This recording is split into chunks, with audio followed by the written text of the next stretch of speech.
Hello, and welcome to the DM's Book Club, a podcast where we read about some Dungeons and Dragons and discuss how we might discuss what we might use it in our role-playing campaigns.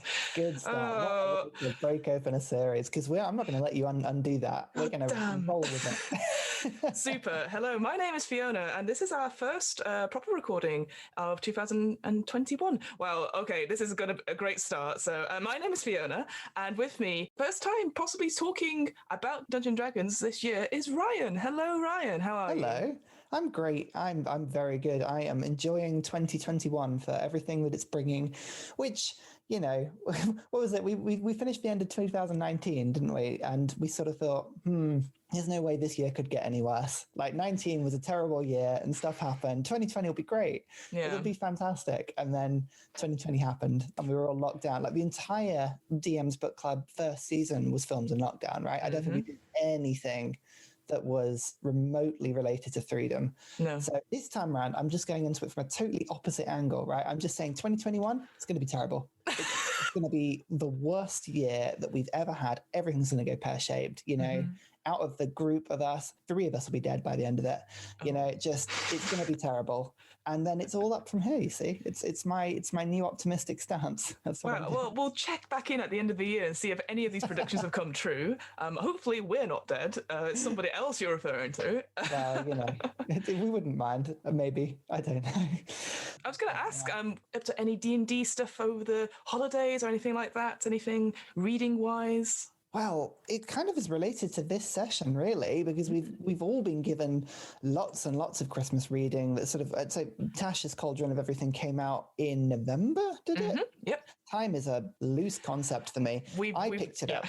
Yeah, I picked it up for Christmas. So I was a little bit late. I never seem to get the books. Well, this is what normally happens because we've been playing D&D, right? And we do it every Monday and we've been running throughout. So we've actually been doing quite a lot of D&D, which is great and all very good. But what normally happens is I turn up to a session and people go, oh, by the way, Ryan, can I try this new feat or a new spell or whatever it is? And I'm like, But is that Unearthed Arcana? No, it's published material. From where? Tasha. What the hell is Tasha? It turns out keep up, old man. Exactly. Not only has it been out for 3 weeks, but also it was released like provisionally 3 months ago, and I've just missed it. So this podcast is fantastic for keeping me up to date. How about you? What have you been up to? Similar things. I also got Tasha's, which is exciting. Had a good read through of that. I also very cheekily thought I'd give myself a big treat for the end of the year because I feel like I don't treat myself enough with all these improv classes, with all this D&D stuff. So I actually treated myself to Curse of Strahd Revisited, which is the reissue of the Curse of Strahd book with a whole lot of goodies. And you know what? It's one of those things when it first came out, I was like, I don't need that. Don't be silly. I don't need cards and postcards and stuff. It is so beautiful, Ryan. Yeah, that is, I have to say, the one thing that's run through everything we've done on this podcast so far, because we've been literally just using published material, apart from 1 or 2 sessions where we've been using sort of PDFs and homemade things. But going through the books, the 5th edition, they really have stepped up the artwork and the beauty. They must spend, I would say, about 70% of their budget on artwork, unless they just don't pay the artists and they all have them chained up in some dungeon somewhere, which is highly likely as well. But the artwork is just staggering. I'm just, even like the Tasha's Cauldron, it feels like, I mean, maybe I'm wrong, but there's a couple of new artists in this book that I haven't really seen the style of before, but some of it is beautiful. I'm a huge fan of any artwork that has sort of like ethereal lighting, you know, that sort of nighty, twilighty, fire buggy lighting. There's a lot of that and a lot of swamp stuff and glowing mushrooms and all kinds of. Well, they've got the whole like new environments as well, and that's been really cool to see that. But just to go back very quickly to Curse of Strahd, because obviously I'm thinking that in the pre-planning stages of running a campaign for you and other people, which people are excited for, which is nice to hear. But let me tell you, my prediction for 2021 going forward, softback books for D&D. It is so nice not to pick up a book and the binding not to fall out. Honestly, it is so good. You know what? Controversial. With these hardback books, I own probably about I'd say just over a dozen D&D books. I don't have them all, but I've got a lot of them. And I'd say probably 3 or 4 of them, the hardback binding is now gone. I don't think I don't think any of them have totally come away, but they've definitely broken. Like my Player's Handbook and my DM's book are just knackered. I love it. I'm one of these controversial people. You know how we get people that collect stuff and it's all about keeping it pristine and in a box and value. No. If I own something and it is totally decrepit because of what it's been used for, I love it. So like a book that is totally knackered because it's been read loads, I really like. Like if you took a knife to a book and burnt the edges of it, I wouldn't be necessarily very happy. But like the fact that it's knackered because it's done what it's supposed to do, I love that. That for me is like, oh, beautiful. But aren't you the sort of person that writes in their books as well? Yeah, this really grated on my group. So I mean, you listen to this and tell me if you think this is reasonable. In the DM's book, right, there are all these sections on healing potions. Was a big one, right, where they've got the healing potions in the book. It's got like a regular healing is 2d4 plus 2, and then the greater healing is 4d5, and there's no prices on any of them. And if there's one thing in a campaign where you need to know the prices of something, because magic items aren't really supposed to have prices in D&D, and I totally get that, although they've totally rewritten that through Xanathars and everything now. But the healing potions, I needed to know what prices they were, because I always looked it up and then it was never in the book, and then I always had to Google it. So I took a fountain pen and I actually wrote on the healing. Well, because I have style. See, this is minimum standards, and I wrote like the gold prices in the book. And I tell you, I would say once every 6 or 7 sessions I use it, so it's really, really handy. It makes me feel so sick. You should see is a couple of entries in on the Player's Handbook on the classes, like the Bard, for instance, where things that Sam uses, I've actually circled and underlined things in the book that are really important. Yeah, I think it's my book. I can do with it what I want, right? But you seem to find this really insulting. I've got a thing about writing in books in general, I think. When there's Post-it notes available and you can just put them in and then just shut them up. Like I've not got it to hand, but my player's book, because I always forget, like brutal, critical, relentless rage is there just in case I ever need it. Not that I will at this point. And I just have it on the page, like on Post-it notes, so when I open it, I'm like, at the beginning of the session, I remember it. It still doesn't work, but I feel better that I've done that.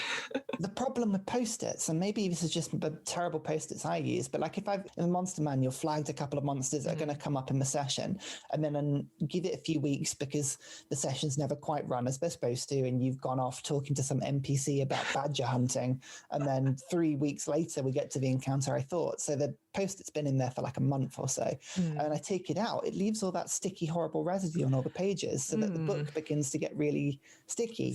Like I prefer to write in it over that, I tell you. All right, fine, but also, just like sick to my stomach. Right, Ryan, what are we talking about today? We're getting all the pre-holiday chatter out. What is the topic of choice? So, as we discussed, Tasha and her Cauldron of Everything came out in November, and it threw the book at what I would like to call the sort of railroading D&D. Everything has to be of a certain style or class or linear pathway. All of that mentality has gone out the window now. And assuming your DM is happy with it, assuming you've read all the material, and assuming that you are willing to kind of do it fairly and sort of still to the book, Tasha now provides a huge amount of options and customizational things to do with classes, to do with races, to do with skills, to do with the whole shebang, really. And we're going to explore some of those. We're going to have a look at the first couple of pages in the book. So it's page 7 and page 8, which talk about some of the character options that you can pick and change and fiddle with. And then we're going to have a look at some of the new feats in page 79. The idea sort of running through this whole thing is that effectively, if you want to do it and you're willing to spend the time to kind of balance it a little bit, you can now. It's very loose and free. The other thing to say as well, because obviously there was a lot of hype around Tasha's coming into it, because they were like, again, with these customization options, you can literally be any character or be any person, and it's just getting rid of those preconceptions that we talked about, with certain bits of lore. And interestingly enough, again, I don't know if you know this, Ryan, when it was announced and people started getting the book, there's actually a big disappointment because they didn't realize, or people weren't aware, that obviously these options were helping players do it. It wasn't necessarily rewriting whole swaths of D&D lore, which I think I've got something about that. And it's just interesting to see that people were really hyped for it. And then it was disappointed because it was only like 2 pages where the message was, well, you can do it. Here are just some options so that it makes it official in quotation marks. So that if you're doing like Adventures League or anything like that, which has a certain requirement and stuff like that, you could just use that instead. It's interesting, that one, I think, because I think I'm of one opinion, and we'll see if it's the same. But hopefully, yeah. I'm sure it is. Fingers crossed. Yeah, character options. It's very exciting. What character options are there? If I want to make a completely customized character from the start, what do we have? So I think what the book is trying to do is trying to give an ordering and a weighting to the different skills and features that come with race options and the things that come with that. So we've always had a sense in D&D that playing a particular race will fit you into a sort of particular background or hereditary sort of system or some sort of upbringing that gives you abilities, traits, skills, spells, whatever it is. And it's all to do with a kind of combination of culture, genetics, the style of upbringing in a particular community. And I guess, especially when the Player's Handbook first came out, when there weren't so many options, it kind of was trying to give different flavors and different skills to people so that they could make characters and have a different sense of things. But certainly the way that D&D has been going, and I think some really good changes to how people are looking at life at the moment, is that we're trying not to sort of kettle things into such small buckets anymore. We're allowing people to be who they want to be and sort of in the style of it.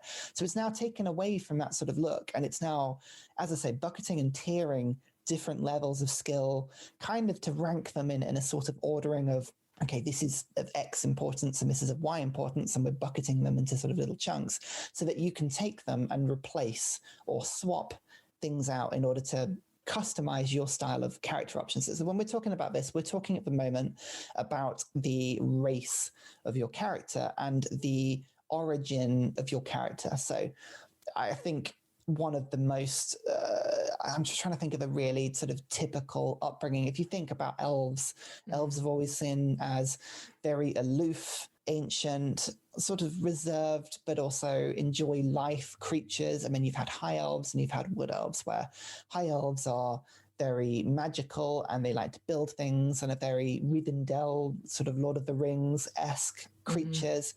And then you have wood elves, and I don't know if you have a similar opinion of wood elves, but wood elves have always been they're the ones that like to run around trees, and they're probably rangers or druids. And yes, you look at their skills, and I think they have dex and whiz, which means, okay, yeah, you are either a ranger or a druid. I can see that you are the race that is built for this. That's fine. And it's all to do with the fact that the wood elves have a very particular upbringing where they run around woods and they communicate with animals and blah, blah, blah. And Tasha comes along and says, yeah, well, what if your wood elf didn't grow up in that background? What if they were orphaned and grew up in Waterdeep in a slum, and you had a beholder for a friend, and sort of lets you sort of change these things around, really.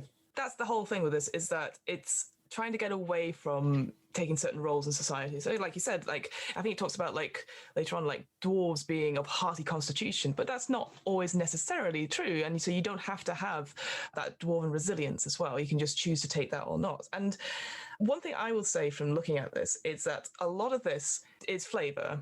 So, like, for example, one thing early on is languages. It's like, well, it's universal that your character will speak common and at least one other language, and then maybe more or less depending on their background that you choose. But then you could also just change a language for a language. There's no like thing stopping you from that. You just need to talk to the DM about it. So you could, in fact, have a whole campaign where a couple of the characters do not speak common and they have to speak through a translator if that's something that they want to do.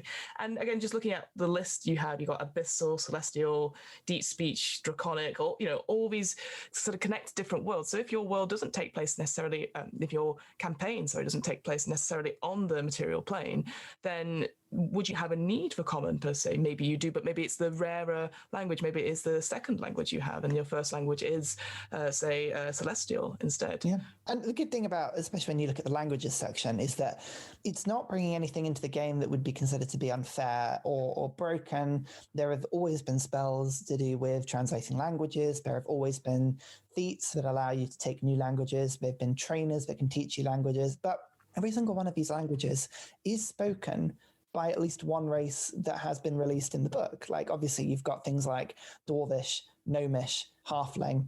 I mean, obviously, those have always been spoken. But I think when you look at this, I think either Abyssal or Infernal is spoken by Tieflings of different times. You've got Orc, obviously Half-Orcs will pick up. Draconic, Dragonborn can speak. So there's nothing here that's going to sort of, as you say, break a game. I think it allows a lot more flexibility for a DM, as you say, to kind of paint a different world and say, you know what, in this community, the gnomes are isolated and have been around the orcs so long that they speak Gnomish and Orc instead of Common, you know, because the orcs have decided that Common is not allowed in this civilization. And it kind of reinforces that thing where if you want to change stuff around, it's totally fine. That is the sort of the general theme of this, by the way. Languages you can just swap one for one. As long as your DM agrees with it and it's on this list, it's fine. There's nothing you've got to worry about here. I guess then for me, the next sort of interesting part is obviously proficiencies. So again, maybe it's more flavorful than not, but obviously when you have certain proficiencies, it can be granted by your race or your background and stuff. And if you're like, well, culturally, or it doesn't really fit with the background, you can swap it for a different one. So you're not necessarily losing out by just having that proficiency or not. And looking at it again, like you said, it's like for like. So you've got, if you have a proficiency in one skill, you can swap it for another skill. Again, doesn't really necessarily matter, you know, if it makes it. But I think the one thing I did find interesting is that for armor, if you've got proficiency in armor, but you want to swap it to something else, you swap it to either a simple / martial weapon or tool. But there's no, as I understand this, and maybe I'm wrong, there's no way to switch it back. So there's no way that you, if you have a proficiency in a simple / martial weapon or tool, that you can swap that for having proficiency in armor. And I think this is what I'm talking about, the sort of tiering aspect. It's determined that skills and armor are the most important things that your character could be given, and then things like tools and simple weapon proficiencies are less interesting. Armor is an interesting one. If you think about, let's say you've got a sorcerer or a wizard, which is a no armor class. You've rolled the standard array, so you've got, what is it, the 15, 13, 12, 11, 10, 8, is that it? Am I missing? I think there's a 14 in there as well. There are 14 yes, somewhere. Okay. So. Well, assume there's a 15 and a 14. So let's say you've put your 15 in your spellcasting stat, because of course you have, and you've got a 14 in dex. So your armor class is 12. You've got 10 plus 2. And let's say that you swap in an armor skill, like, you know, for instance, dwarves have the ability to wear medium armor. I think one of them, it's either hill or mountain dwarves. And suddenly you could wear half plate and have 15 plus 2, which gives you 17 AC. So it's a huge jump of about 4 AC in a class that's not necessarily supposed to have that much armor class. I can see what they're trying to do, whether it's a bit clunky. I think I would have liked to have seen what actually there's ordering of armor. So like you could have light armor as something you could switch to, for instance, because wearing studded leather is not going to be a huge thing. But I can see why, because it has direct combat connotations. AC is one of those things that very quickly breaks a game. And again, maybe it's just where we've played games as well, but maybe tools and simple weapons and stuff, like there is a general sort of thing, like most people will have a proficiency in simple weapons of some sort or a tool of some sort. So I did like the idea that you could switch the tools as well, because I know for my character, I think I just picked Mason's tools, which I've never used, which is totally fine, because again, I was just like, sod it, I'll just take that. But I guess again, if it depends on obviously the scenario or anything like that, being able to like actually justify it and change it a little bit, but like, oh, actually I do have something for this, and if it's only for one check, I think that's every little helps, as we always say. So yeah, exactly. I think the unspoken thing that all of these options are giving you flexibility over is the whim and flavor of your particular style of DM. That's the biggest unknown in D&D, because you can write all these rules down, you can have all these classes and the way to build worlds, but until you sit down and you know how your DM plays, it's difficult to work out what skills are going to be useful and not. And as you say, you can pick up Mason's tools. It was kind of an off thought. And then you can go into a campaign where Masonry is never, ever brought up once. And your DM may instead get you to roll 17 perception checks per session because it's just the skill that comes that much. So I think it's allowing you to have a little bit of flexibility. What we personally do in our group, and I don't know if this is a good idea or not, but we kind of have a rule of, if you haven't thought about it before, if you give me a good argument later down the line, I'll let you change it. But once you thought about it and made an argument on something, I'm not going to let you change it again. Yeah. Like Mason's tools would be a good example. If you come to me, even at, I think we're level 14 now, and we've done like 100 sessions over 2 years or something crazy. But if you came to me and said, look, Masonry tools, it's nonsense. I've never used them. They came to me. Could we switch them for, you know, something else that's more relevant, but we use every session and that my character would have probably picked up? I'll probably go, yeah, that makes sense. Sure, we may have a bit of a gold cost, or we've got to get some equipment, whatever it is, but sure. But if the player came to me and said, oh, well, I already changed from Mason's tools to playing the violin because it would be really useful, and now I'm bored of that, so now I want perception, I'd say, no, now you've got to train for it because you've thought about it once. Yeah, it's that sort of thing where you think about any skills you had 10 years ago that you don't use anymore. Like, I got a stupid, boring fact about me. I got up to grade 7 in the clarinet, and I stopped because I took too many exams and I hated it. And I did not know that. Grade 7 is incredibly high. I know. I failed grade 6 because there's, in certain exam boards, you have to sing as well, and you've got to show you got some musical know-how for the theory. And I was always of the opinion that, well, I'm blowing into a woodwind instrument, why would I also need to sing as well? Because I'm busy doing one or another. Can you bring an accompaniment in? Sorry, this is a total distraction. This is fascinating. Like, yeah, you're right, because I took piano lessons, and I did like the jazz piano qualifications for a little while, and I wasn't anyway. I think I was taking grade 2, so I was much. But they were threatening that I was going to have to start singing as well, and I thought that was appalling. But you can at least see, like, someone like Jules Holland or someone is sat there tinkering away and singing at the same time, or you know, anybody. But it's just such bullshit. And then so I failed grade 6 and I was really upset, and they said, well, there's this other board that doesn't do that, and it's just more about working out the theory and stuff like that, and you just have to answer questions. I was like, that sounds good. And then I passed with distinction, so it turns out my voice holds me back. Or you just weren't practicing enough. I am so getting a clarinet and making you play sometime. It's been years. I mean, I'm glad I can still read music. That's still the fun thing, but the fingering, as it were, is all gone. It takes a while to get the fingering back. You lose it quickly. Yeah, totally agree. Yeah. The point I was making was that it's been 10 years since I've done that, and I might be able to pick up some of it. I'm not going to be as good as I was, getting up to grade 7 and then just switching it back. So I wouldn't assume in a game having a similar thing. Well, 10 years ago my character could do X, and I just thought this is really useful at this point, because again, I'd see, as we'll probably go on to, the idea of like switching your subclass or being able to go back to proficiency. Okay, but you need to do the work, do the training, because you can't just pick it up and go. So whether or not you're going to have a clarinet lesson or a clarinet concert is a different matter. I'm all up for letting players adapt to your style of play, because they read a player's handbook and they're not going to have a clue as to how you're going to run a game and what you're going to prioritize over certain things, because you will have unconscious bias. Like, I make such an effort to try and avoid using perception checks every skill check of the game, but even it does come up a lot. So, I try and make people feel like their skills are useful in other things. I try and spread it around, but because of that, someone may be less like to take perception on my campaign than somebody else who did it based on passive perception or whatever the sort of the ruling was. But just because I realize we're flicking around all over the place, the changing a skill thing, it is basically you can swap skills as you like. This is suggesting that when you take an ability score improvement, that's a good time to do it, because there's only a certain amount of chunks of your character. I think it's 4th, 8th, 12th, 16th, 19th level for most people. So it doesn't let you do it too often, but it gives a bit of flexibility.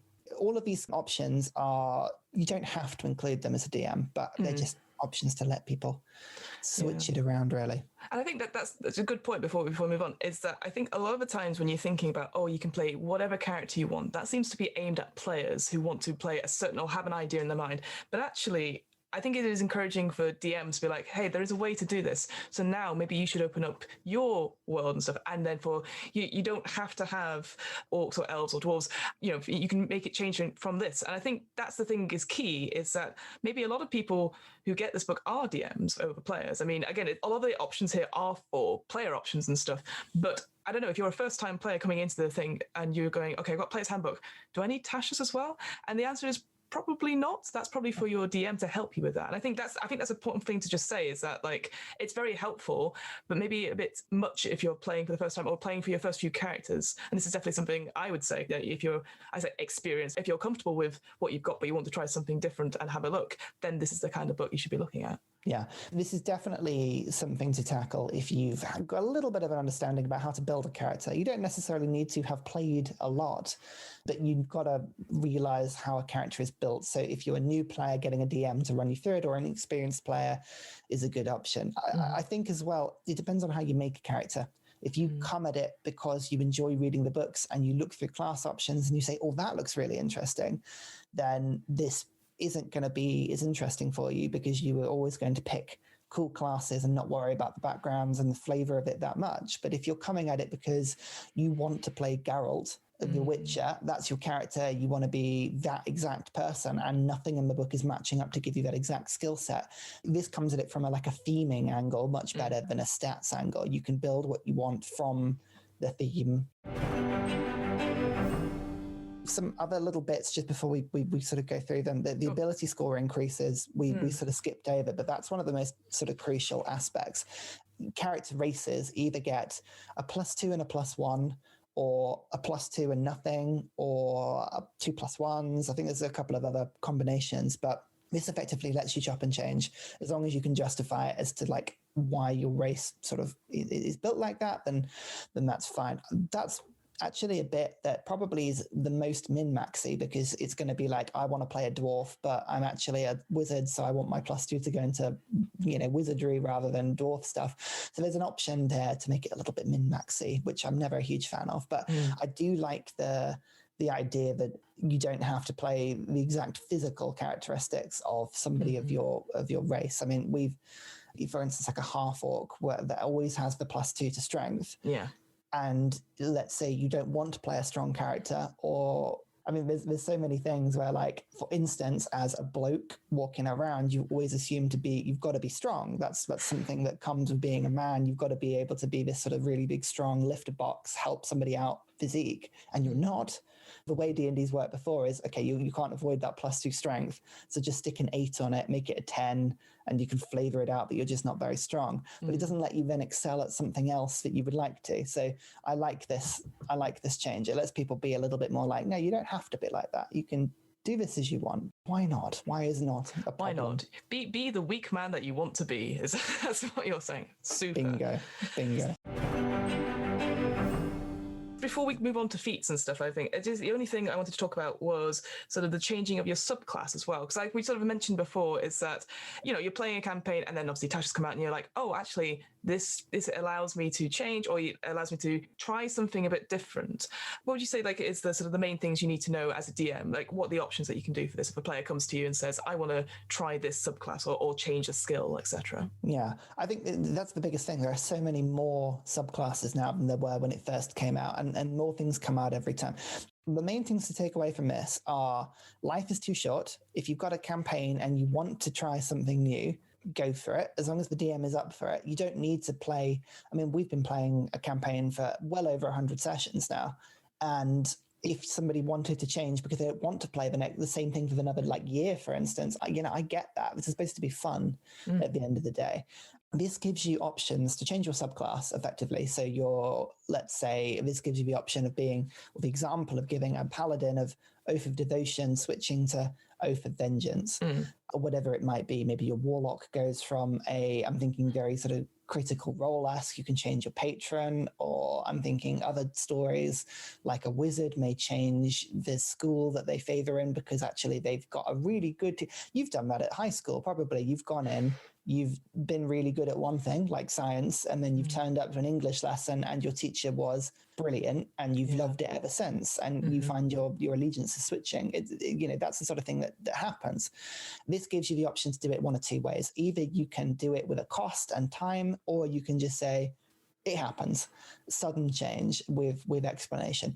It's not really writing too many rules into it. Either you can, you do it on an ability improvement with monetary cost or with time of training, whatever it might be, or something happens in the story that inspires sudden change. And I think the biggest rule that this is, you're not chopping and changing between subclasses. That's an important thing to remember. You can't say, I take the level 3 thing from the Oath of Devotion and the level 6 thing from the Oath of Vengeance and the level 9 thing from the Oath of Peace, and whatever it may be.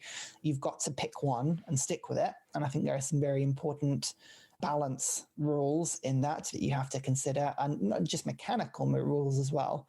But I think it's kind of throwing the book out the window and saying, if you want to change it, you can in any way you want. And just once you've decided, here are the rules that back it up. Yeah, because they talk about, again, like you said, the two different ways of doing it, but the sudden change one, it gives you examples of what it is. So that your character faces like a profound realization or faces an entity of overwhelming power, which is either beauty or terror. And it just means that in that moment you have like an epiphany and you go, I'm going to change that. And so, and that can be quite powerful because people can just diverge from the paths that they have chosen fate. But I feel that those may be the more rarer occurrences, or maybe story-based ones whereby, you've been talking about it, and then you get that moment when, like, okay, everyone goes off to sleep except you because you have a dream, and then you do all the sort of side mission as well. And then the training time one is, again, it sounds like a lot of downtime one. So again, an activity in between big adventures or sessions, as it were. So, okay, so what did you do? I guess for me, the only thing would be is that if a couple of people in your group wanted to change their subclasses, or quite a number of you, maybe you would opt for the training time one just to save time. Again, it's not very flavorful, depending on your group and stuff, but I feel like it gets to a point where like you don't want to be like spotlighting one person who goes through the epiphany and then everyone else either stays the same or goes, well, I did a lot of hard work opportunity, look at the pinpoint, that sort of thing. So but it's nice to have those options as well. And I don't know where you'd see this happen. Perhaps it definitely would happen in a longer campaign, so maybe people who have been playing for quite a few years have gone, oh, well, now there's a way to change it that isn't within the rules, even though, as we all know, you can just do whatever you want in D&D. The rules are just guidelines. So I guess I don't see this happening in maybe earlier campaigns, earlier levels. So if you're at level 3 or something, it's maybe you take a couple of things and go, actually, I guess change that. Yeah, the earlier levels, if somebody's new to D&D or you're experimenting with a character that you have very little practice with, you may quickly realize that the particular class or style of play that you went for is not something you're enjoying. Like maybe it involves a lot of stealth and you actually can't be bothered to do the stealth thing, and you realize that pretty early on. Like I can see people wanting to change while it's still fresh. I think weirdly enough, these rules will play really well in the one-shot community or the repeated separate stories community, where you've got maybe the same Adventure League-esque player who will come back for session after session after session, but there's very little interaction between those sessions. They're all one-off modules or stories or campaigns or whatever it is. This gives you the element of being able to be a little bit flexible with, as long as you're willing to spend the gold cost, your character can turn up with a different set of skills to whatever adventure that it's going to be. So I can see it in a sort of weird way. I agree. I guess maybe what I mean when I think of earlier levels is when I've ever had a new player, which I know is very, very rare when I do longer D&D campaigns, is that if they're not enjoying it, then I'll be like, okay, let's just change it right now to something else, rather than going through this sort of admin. It's not admin, but like I feel like rather than changing the story, it's like, okay, you're not enjoying it, but we do it out of session, we change it around and then choose it, rather than making it a big point. Because I guess maybe it's just maybe like, oh, Sandra's not enjoying her character, so we need to show it in front of everyone. I don't know. That's the only thing. I think whereas maybe a longer campaign and stuff, it's just much easier, and maybe there's a more buy-in from the players. Go, oh, I'm actually enjoying my character, and it already has that connection to it. Whereas if you're an earlier level, when you're only 2 or 3 sessions in, you maybe still feeling around the character. I mean, like session 0 for us was very different to maybe session 1 when we did it. And I was like, okay, we'll change a bit of the personality. Yeah, exactly. And different people, different groups, different styles. You'll find a way. And the good thing, and this is potentially leads into what we were going to say in a bit, but these whole rules are lined up to be as flexible flexible and as open as possible so that you can effectively find the outcome you want and then find the path that leads to it. It's that way round, as opposed to these are the steps you take and then who knows what you'll end up with. This is, you know what you want to end up with, and it's how to get there. Again, very quickly, in case you like, there's no step-by-step guide on like how to create a character of its own lineage. Well, there's actually a teeny tiny little box on page 8, which just says like, it's basically you are your creature type is humanoid, but you can flavor it however you want. You know, your size is either small or medium. You have a base walking speed of 30. One ability score increases by 2. A feat of your own choice, which you qualify for, which I think is a very interesting sentence because it's like, well, I've got wings, so I can fly. It's like, maybe. And then a variable trait of either like dark vision of 60 feet or proficiency in one skill of your choice, and then language being common or other language. So that is like a very quick thing. If you're like, I need to have something in 30 minutes, but I want to play something completely different, there's a really nice little box there that you can just take and start putting together. So very straightforward. If you feel like you recognize it, it's because it's the variant human. Yes. But they've just taken the human out of it. It's exactly the same thing. So it's you get a feat. I think that if you qualify bit, that just relates to some feats have ability score minimums and class features and stuff like that you've got to have. So maybe that's what it's saying. I think you're right there. Yeah. Yeah. But, you know, if it says only an orc can have this and you're a dwarf and you can justify it, Tash is all about saying go for it. So, you know, why not? Why not, indeed. Let's have a look at the feats then, all these sort of new, different feats that have come in. What did you think of these? Interesting, actually, and I can see what they're doing. A lot of the additional feats and skills and spells that get brought into D&D, often what they do is that they find an idea that works and then they run with it and extrapolate various forms of it. So it looks like you've got a bunch of feats, so if it's 3 pages worth of them, it's pages 79 to 81 in the book. And I would say from a quick read, there's about 15 feeds. Mm-hmm. Of these 15 feeds, I would say there's only about 5 different feeds here. Different sort of things. And this happened in Xanathar's as well. Well, less so. Actually, Xanathar's was more racial feats. So different races get different extrapolated things. But again, there are very similar sort of feats here.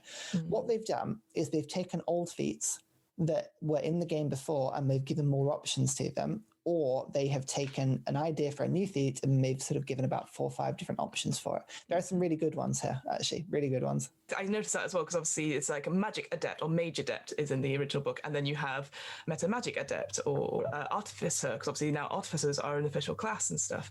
I must say though, like my favorite one, just having a look at it, is just chef. You are having characters who aren't necessarily, I am a fighter, I am this. You are having, there are roles for people who are the support, again, which is maybe sounds like a horrible term, but it's not, like the chef. And having someone who is like, well, my skills are in cooking and culinary stuff, I am trained in this. It's nice to have that flavor and being able to give it some, well, it feels very much like a bardic inspiration, being able to cook this food and then people can have it for up to 8 hours later. It's a bit more than bardic inspiration, but I just thought that was quite a nice, it stands out from the other ones where it's like, okay, fighting related. Ooh, outside of combat, social. It's really, really cool, actually. And of the most different feats that are in this book, actually. So as you're right, they've taken kind of the Song of Rest of the Bard and then the temporary hit points of the aid spell and bits and pieces, and you're right, it's that support class. Weirdly enough, I wanted to do a character like 3 years ago or something that was along the lines of, and I forget, I've totally forgotten the reference now, but it was an anime and there was a protagonist who was a bit of a chef, and it was a main part of their characteristic was like you do all these adventures and then they would sit down afterwards and really look after people and really nurse them back to sort of psychological health as much as mental health. And I just thought that was such a really cool aspect to a character because, as you say, cooking's not really brought into a thing, but it is one of those things where actually this can really help. And it's a really useful out of combat, no magic cost sort of thing. It gives you a point. It's cool. The only thing I can think of in terms of like what kind of character would be like, it's like Brock from Pokemon, who has like obviously is like a big gym trainer and looks very scary, but then in the quiet moments when they're resting and stuff, he's always looking after people, he's always cooking and stuff like that, and he's like, it's very important to look after your Pokemon and that sort of thing. And then he's like, right, we now duel. So I could totally see like Brock being like a chef in some way as a result. Totally, so. Absolutely. Or like Terry from Brooklyn Nine-Nine and just goes around giving people yogurt just continually. let's go through the feats as well. Is there anyone that, like, again, you were like, oh, this is really, really cool, or stands out from like the 5 main ones that have different variations on, I guess? Yeah, I think there are some really interesting ones. The Poisoner, I think, is a really cool way of bringing poison into the game, which I think poison was a much bigger aspect of D&D in previous editions. 5th edition kind of fell by the wayside. There are poisons in the book. There are poisonous kits. There are poison, but it's kind of scattered around and has never really been focused. Like, I expected poison to be at least one of the rogue classes or subclasses, or something to do with using poison a bit more. It gives people the ability to apply poison to weapons, to give a much more reliable poison that you can make using a bit of gold that does damage. It lets you do it as a bonus action. It lets you ignore enemy resistance.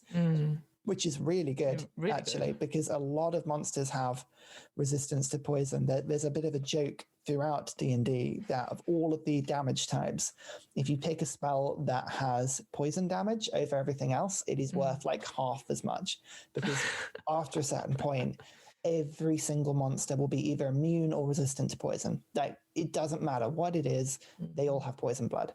So using poisons actually is possible, because you can ignore resistances against poison. I was trying to think when the last time, I think we did have a vial of poison at one point. We're like, do we just dip our weapons in it? Oh no, it only lasts for a minute. No. And then by the time you get into combat, you're like, it doesn't matter. Like, you're just sort of like, you're busy fighting. You go, oh, I take an action to dip my arrows into it, etc. I guess it's one of those things that, it's a pre-prep thing out of combat, or like just to add it before combat. So it's quite nice to see that, actually. Again, just something a little bit different. But I agree. Like, I feel like as soon as you said it, I was like, most monsters must be resistant to poison, because they're just they have to deal with adventurers hacking and slashing, and they probably poison them. So the other feats that stand out is what I would call the subclass feats, which are, there's always been the fighting stuff. So was it one of the martial feats in the player's handbook, which is where you can use superiority dice from the fighter subclass. So you can do the maneuvers, battle maneuvers, where you can disarm and do sweeping attacks and goading strikes, and they let people have those dice and do things. There's a bunch of feats that have expanded those options to other subclasses. So amongst these, you have the Eldritch Adept, which lets people effectively take an Eldritch Invocation. There are lots of different Warlock invocations that you might enjoy, like being able to cast Disguise Self at will, being able to cast a spell every long rest, and more importantly, being able to pump up your Eldritch Blast if you want to be a bard that can do Warlock Eldritch Blasts and you don't necessarily want to take a level in Warlock. So there's options there. Fighting Initiate, which lets you take more fighting styles, which is something that you would normally have to dip to first level fighter multi-class for. So that's quite intriguing. Meta Magic Adept is one of my favorites. It lets regular spellcasters use the sorcery meta magic, which is awesome. You only get 2 points for it, which is rubbish, because most meta magic requires more than 2 points once it gets really exciting. But it might let you cast a couple of subtle spells or twinned spells of lower level things, or whatever it might be. So that's quite exciting. And then also there's a couple of very vague sort of skill-based ones, like Skill Expert, which basically says, do you want expertise? Have expertise. You don't need a rogue level in it. Like, if we'd had a conversation a year ago about all the exciting multi-class options that you could have done, like, does taking a level of fighter help a 14th level barbarian, or a level of rogue, or a level of paladin, or whatever it might be, a lot of those arguments we would have had where, like, your barbarian, a 14th level, for instance, I could say, well, actually, have you considered a level of fighter, because you can get the two-handed weapon fighting style, or you might be able to get an action surge, or whatever it is. Most of those arguments, there's a feat for it now. So actually, you don't need to do that, because you could take the fighting initiative, I'm struck with that word, initiate, feat, and you could give yourself the two-handed weapon fighting. Yeah, that's an interesting point, actually, because one of the things I really don't like multiclassing, just because I feel like it's a lot of admin. And like, I know our two friends, David and Sam, they love like messing around with them and doing that. I'm just like, I can't keep much in my head at best of times, so Barbarian just goes straight through is fine. But actually being able to use feats instead, and negating having separate like dice pools for hit die and all that sort of thing, that's actually would be so helpful. So yeah, I can totally see doing that, and then maybe when you go, actually, I want to change class completely because I'm enjoying this a bit more. So another way to dip your toes in, and then you could move into like changing the class around completely. So yeah, I like that as a little taster. Exactly. And there are some different flavors of ones. So they've got weapon damage feats. So they've got one for bludgeoning, piercing, and slashing weapons that effectively give you a little bit of extra strength for dex, and then give you options to do more things on critical hits. And there's a once per turn thing for each one, and then there's a critical hit thing for one. So it's a crusher, for instance, on the bludgeoning damage, lets you shunt someone 5 feet if you hit them, and gives everybody else advantage on attacks against them if you crit them, which is quite exciting. Piercing, there's one that lets you re-roll the damage dice and then give you more damage when you crit. So that's all about critting really well. That again was a hallmark to previous editions of D&D, where if you crit with a weapon, the crit actually changed depending on the weapon you used. So using a slashing weapon would double your damage, but using a piercing weapon would triple your damage, because it argued that a crit with a sword is one thing, but crit with an arrow, that's come through your heart, you're screwed. Idea. Whether that's true or not, I don't know. And then there's a slasher one, which lets you, I mean, this one to me seems interesting. Lets you slow down people when you hit them with a slashing weapon, and then gives the target disadvantage on all attack rolls when you crit them for the next turn, which is pretty powerful, actually. That's pretty damaging to that. But then I don't know, the other two that are on this is telekinetic and telepathic. Now, spoilers, Ryan, I always used to get this mixed up, which one was which. So, but obviously telekinetic is about moving things with your mind and stuff. And I like the fact it's all very small things, because again, it's that sort of thing where I can imagine you build it up and you get to the point when it's like, it's the film Chronicle? I can't remember, when there was like some teenage boys that discovered they have psychic abilities, and then at the end there's just a picture of one just blasting into the sky as they go into like a storm. And I was like, but it goes from like 0 to 100 within like 60 minutes, and you're like, not sure about that. But then telepathy, or telepathic, sorry, where you can just, you have the whole, so you can speak to people, but they can't speak back, which makes sense. But it gives the example of a telepathic bard who uses their inspiration to people they can see on the battlefield, but not necessarily speak it aloud. And I thought that's pretty cool, because then again, that sort of idea that if you don't want to necessarily signal that, hey, there's a spellcaster over there, perhaps, and be able to just, speak your spells and stuff and be able to just do it without being heard, it's actually quite a powerful, not just flavorful thing, but also in combat as well, because you might not know where things are coming from, and with all these distractions and stuff. So I just thought, I guess for me, looking at it, with the telekinetic thing, you have that thing where a bonus action you can shove a creature with your mind, which I feel that's very much like you and screw you, rather than anything else. So these things have amazing combos with particular classes. Like that shove, for instance, would work wonders if you were a spellcasting class, because you can bonus action shove someone 5 feet away from you, and then move away without taking an attack of opportunity if you are up in melee range. So it could be used to basically disengage in a different style. I mean, there are some really cool options here. Some of them are really exciting. The other ones I just wanted to point out, they did with Tasha's, they've officially made the Artificer into a thing, and they've brought in firearms, which is, of course, they're always going to bring guns in at some point. So there's a gunner feat now, which effectively I think is the same as the crossbow expert feat, but with guns instead of crossbows. But otherwise, it's exactly the same. And then they've also brought in one for each of the mirror planes. So there's a Shadowfell-based one, there's a Feywild-based one, which effectively just lets you cast a couple of spells and do cool things once per day, which is very, very similar to the racial feats in Xanathar's Guide. So misty stepping and turning invisible and that sort of thing. Basically, if you ever want to make your own feat, just pick a first level spell and a second level spell and let them do it once per day, and then give one ability score increase. Instant win. Instant win. Brilliant. Well, I think that's quite a very thorough overview for that, and it's actually quite exciting to have like a book that's been published in the last year. So thank you, Ryan, for choosing that. I guess just to finish off, I guess, is there anything that you wish Tasha's did give, or do you think, this could be improved in some way?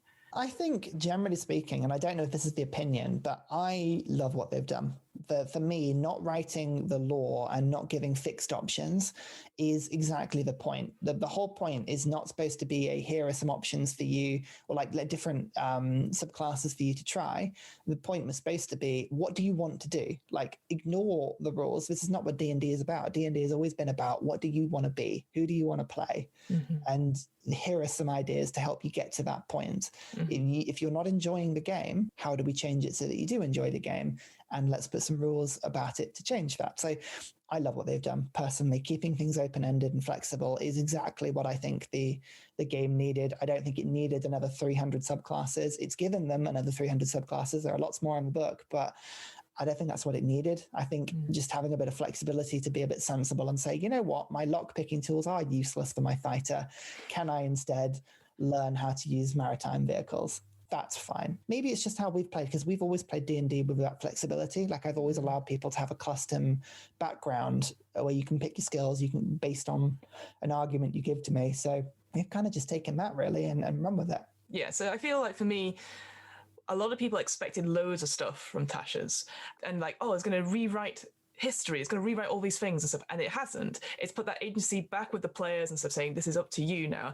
For me, which is a controversial opinion, that's fine in the sense of like, it was always going to be that, because ultimately at the end of the day, you don't have to follow any of these rules or laws. Like, it's interesting, and then we've always said this, it's like we read it and then we'll change it for our own campaigns, and that's always been the case. And I feel like people wanted a lot more from Wizards to like, well, you've got all this other problematic history, and you're like, yes, very true. They now need to do that, and I think they might have to even release more and more books, which is purely about that lore and stuff. I think maybe the problematic issue lies within the fact that when you're starting out, you get the player's handbook, and that's the go-to, like, the orcs are like this, the elves are like this, etc. But you need to rewrite that, and you need to do a separate book on that, rather than just have a book which is like, well, you could do anything about it. I don't know, I feel there was a miscommunication somewhere whereby people were like, but this is not what you said. I was like, no, I knew this was what it was going to be. I knew it was literally going to be 2 pages of like, you can be any class, any race, whatever, and then here are the options for classes, here are the feats, etc. It wasn't necessarily rewriting whole swaths of lore from things. And I guess I understand people's disappointment, but I think going forward, what would be cool to see is having new writers come to the table, new diverse writers that are writing new campaign settings that change this, and it's not rehashing of old ones. Like I said at the beginning, like obviously I bought Curse of Strahd Revisited, which updates the Curse of Strahd book. It doesn't update it that much. It literally takes out some problematic sentences, and that's kind of it. And people were a bit like, that's not fair. We expected this. And I was like, if you read the whole adventure, if they change some of the lore in it, it changes the adventure completely. And it's about giving that option to the DM, saying, look, we've taken out the problematic bits, we admit that, but now you need to make this adventure your own thing. So that's what I'm doing just now. I'm reading through it and going, well, what can I change to make it, for me, a story I want to tell? I think just taking any of the actual sentiment behind it away, the actual logistical issues they've got is that the more material they release, everything focuses and links to the player's handbook. That is the core book, that if you change the player's handbook, you would be changing over a dozen different texts, let alone the Tashas and Xanathars and all the other books that rely on it so heavily. So personally, I can see why they've done it this way. It just from a pure mechanical point of view, in order to keep the game as a functional thing, you don't want to change the core stuff that everything relies on, because you have all kinds of unintended consequences when you do that.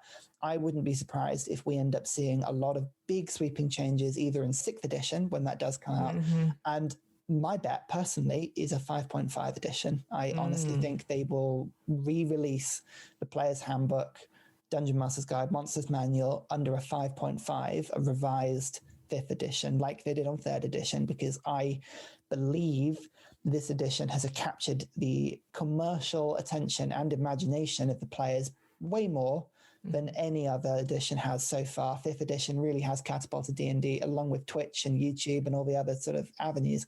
There's a huge audience for it now that demand a lot of stuff. And I don't think they're going to want to throw away that charm and simplicity that 5th edition has brought. So I wouldn't be surprised if they put a 5.5 out rather than just a sweeping 6.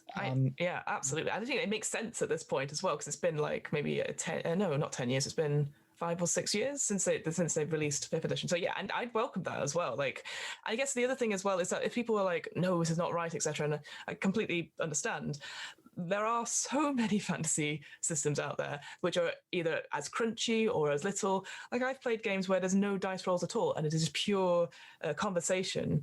And I think for me is that if you find D&D problematic, as it is, and that's what I've always admitted to, then look for other ways to change it yourself or look for a different system. I think, like you said, I think 5.5, I hope in the next 5 years, that would be really cool to see that, I think.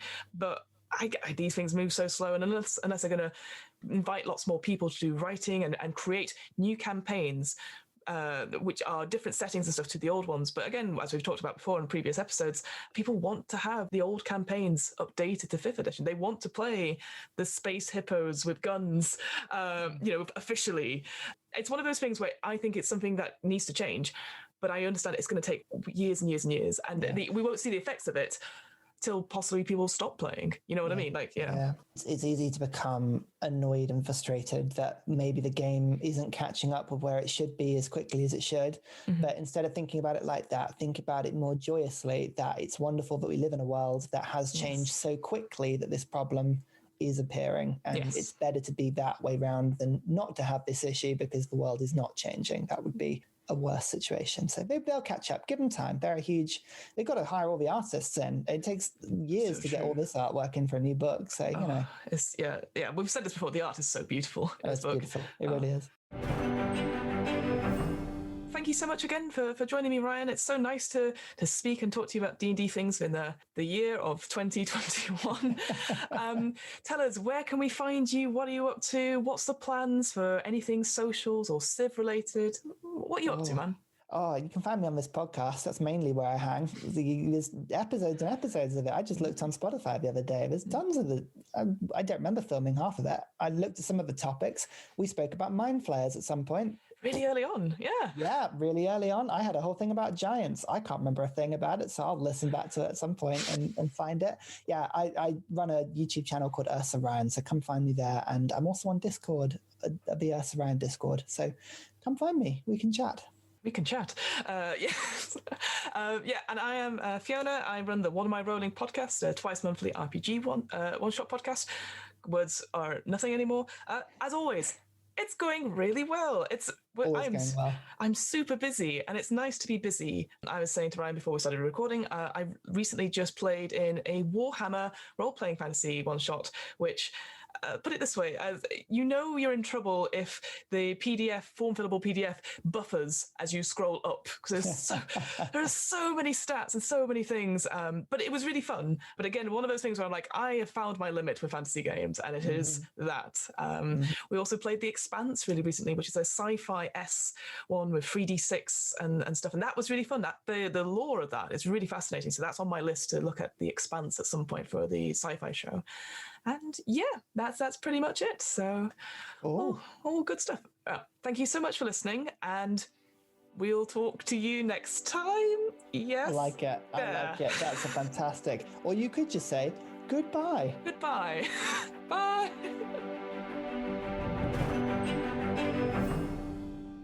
You see the panic. It happens every time. I love it.